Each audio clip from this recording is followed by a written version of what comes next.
Hi there. My name is Jody Smith, and I am the Director of Career Development and Civic Engagement here at Central College.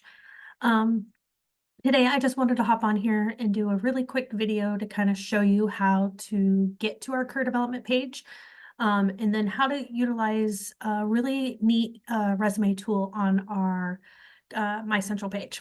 So to get over to our career development page, I am just on the main My.Central page. To get to our page, you just want to come over here and hover over academics and then scroll down to career development. This is our career development page. I highly recommend you come out here and check out this page because it has a wealth of resources for you. I'm just going to briefly kind of go through some stuff before I dive into the resume resource that I want to share with you today. But if you scroll down on our career development page, it's going to give you our location. So we are on the second floor of Geisler Library. When you come up the stairs, instead of turning left to go to the library, you'll actually hang a right, and that will take you directly into our office space. Today we're going to, focus on the resume page here, but I'll just give you a brief highlight of the rest of the pages. If you are having questions about what you should major in or what type of career you want to pursue after Central, we have a great resource out here under our major and career exploration page. Our backpack to briefcase tool, it's an online document that gives you all kinds of resources. It gives you examples of resumes, cover letters, how to do a reference page, how to search for a job, how to interview, just really great resources out there for you. We have some job searching resources for you. If you're interested in doing an internship, you can check out that page. We have a page on graduate school. If you come on down, you can click here to schedule an appointment with us. It takes you out to our Handshake page to create an appointment. Click on this link. It shows you about our office, so who works in our office. And then we have some additional resources. Obviously, we have our Career Development YouTube channel page, which is where this video is located. And then we do have social media that I highly encourage you to hop on and follow us on, because we post all kinds of great things there. If you need a business card, you can come out here and we can create a business card for you for free of charge for you to be able to utilize during those networking events. And then if you need to do an interview virtually, we do have interview spaces that I highly recommend that you come out and check out and utilize. And then Handshake, the links to Handshake are out here, and then LinkedIn as well. So that's just our main page. But let's go ahead and dive back into what I really want to talk to you about today, which is resumes. So if you click on this resume button, it's going to take you out to our resume page, which has a lot of great resources for you. The one I'm going to focus on today is building your resume. So I'll go in through that step by step with you, but I also want to just give you a brief overview of what this page looks like.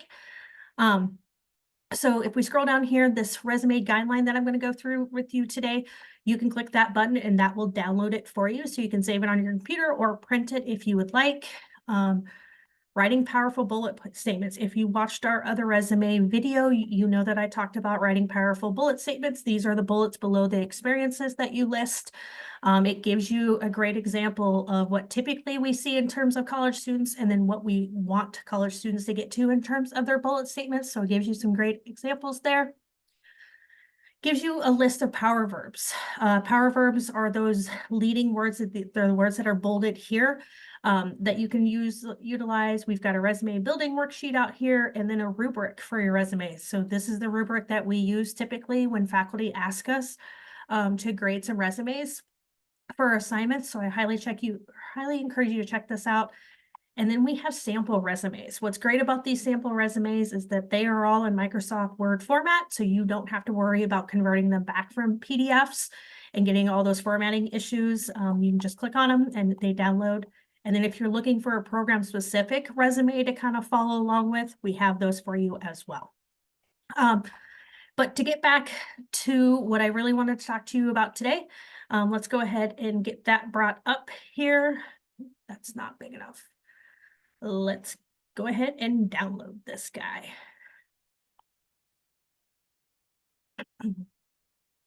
Alrighty, so let me see if I can make this a little bit bigger.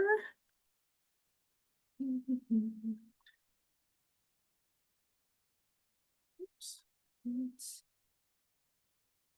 It's a little too big. Da.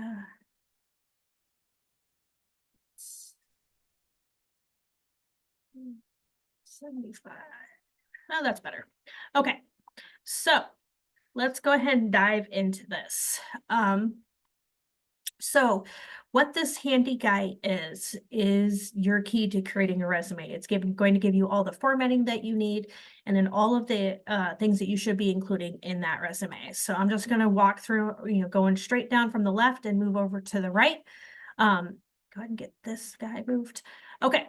So this first one is your headline. So this is talking about the top of your page. This is where you should have your contact information. So on this resume, Ginger Snap is the person's name. You'll see that it's larger, and so they've made it bold and bigger. And then below that is their address, and then email address, phone number, and then if they have a LinkedIn profile. So typically we get asked, do I use my current address or my permanent address? I tell students use whatever address that's closest to the job that you're applying to.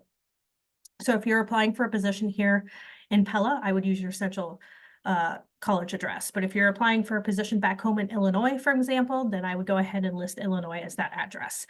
In terms of your email account, list whatever email account you check most often, just to make sure that that's an appropriate email address. And then moving on down is your education. So typically you need to put the name of the college, where it's located, your anticipated graduation date, and then below that, you're going to put the degree and what your major's in.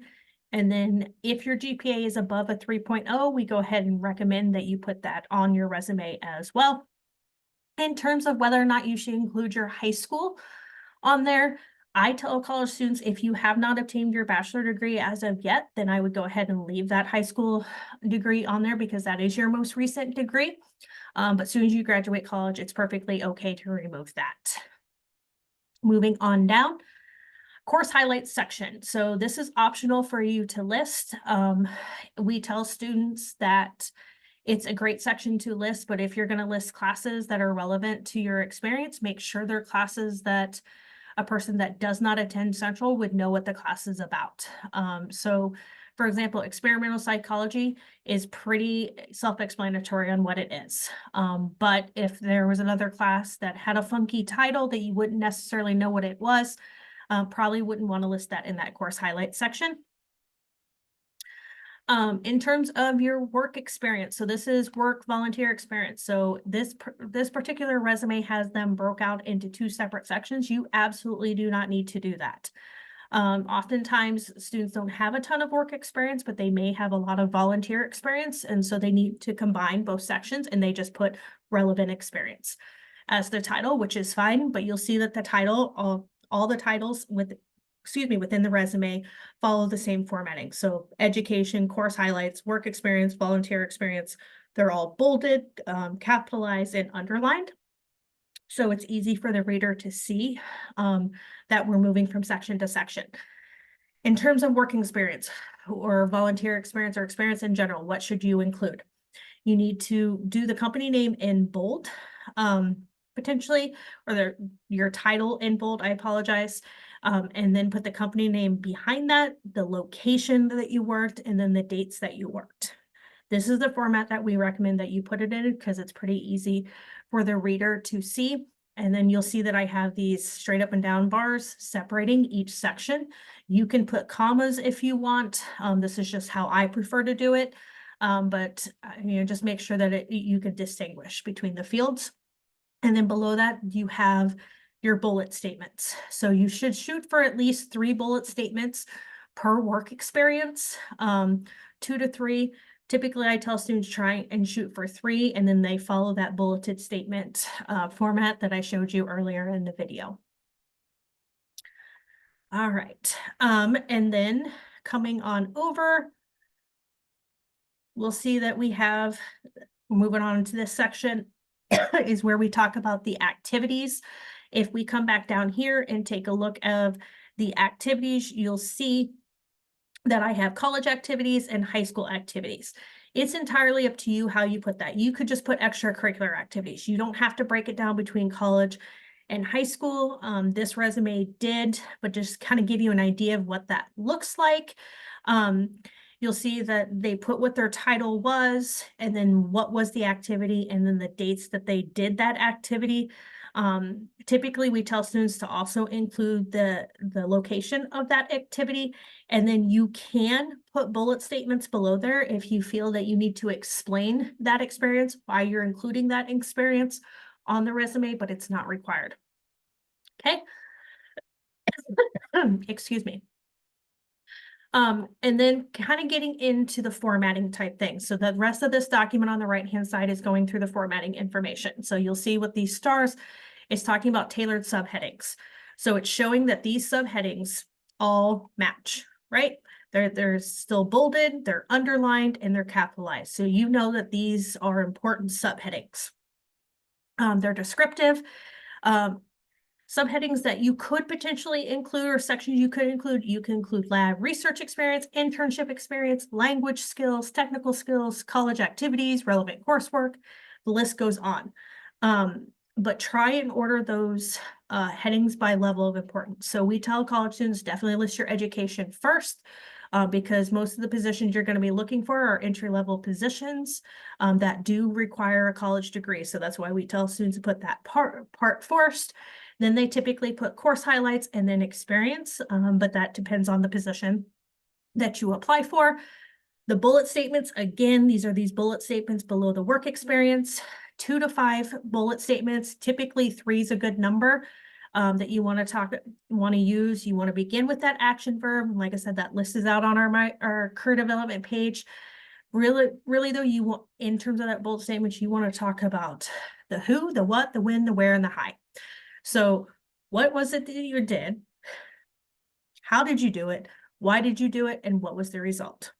Again, what did you do? How did you do it? Why did you do it? And what was the result? Okay. And if you're able to quantify information, so you're saying I was able to increase sales by 50%, for example, that's an excellent thing to put in that resume. And then formatting guidelines. Typically, it's 1 page. Okay. If what you're including on that resume is relevant to the job description of the job you're applying to, it is okay to go over 1 page. Do not feel like you have to reduce everything down to get it to fit on 1 page. It is okay to have 2 pages if what you're including is relevant. Okay. You always want to submit your resume as a PDF. If you don't do that, sometimes if you use Google Docs and you send it over and somebody else opens it in Word, for example, or they try and print it, the formatting is not saved. So it may print funky on a page. And that's the last thing you want to have happen. So I highly encourage you to convert your Word doc to a PDF. If you don't know how to do that, come see our office. If you don't have the capability to do that, come see us. We'll do it for you. So that way those formatting settings are cemented in. And so that way when they print that resume, it'll show up right for you. Place the dates on the right-hand side of the page. So you'll see I did that typically throughout this resume. And then they say reverse chronological order. So put the most recent position you had first and then work your way down. And then the way that you put your sections is relevance of importance. And then typically you use 10 to 12 font with, a common font like Arial, Times New Roman, Calibri, those type of fonts. And then have your margins anywhere from normal, which is 1, to narrow. And I tell students typically narrow is usually best. So that's down to a 0.5 margin. And then leave adequate space. So make sure that the resume is easy to skim. You'll see that there's white space here within this resume. That's perfectly fine. You don't want large spaces in between sections, but you do want some space. So you'll see I have about 1.5 spaces between each section. That makes it easy to follow, easy to flow. Okay. That is just a very quick overview of this resume. Like I said, I highly recommend when you are thinking about doing a resume to hop out here to our My.Central page and take a look at this resume guideline worksheet, because it takes you step by step through how to create a resume. And then the rest of the tools on that resume page will be a great resource for you. Always encourage you to come see us, schedule an appointment with us to take a look at your resume. You can email me your resume if you want me to take a look at it, if you don't have time to come in. We do recommend that you do eventually come in so we can kind of go through things, but I can certainly start the process via email with you. But yeah, definitely come see us, and I hope this video helps. Have a good day.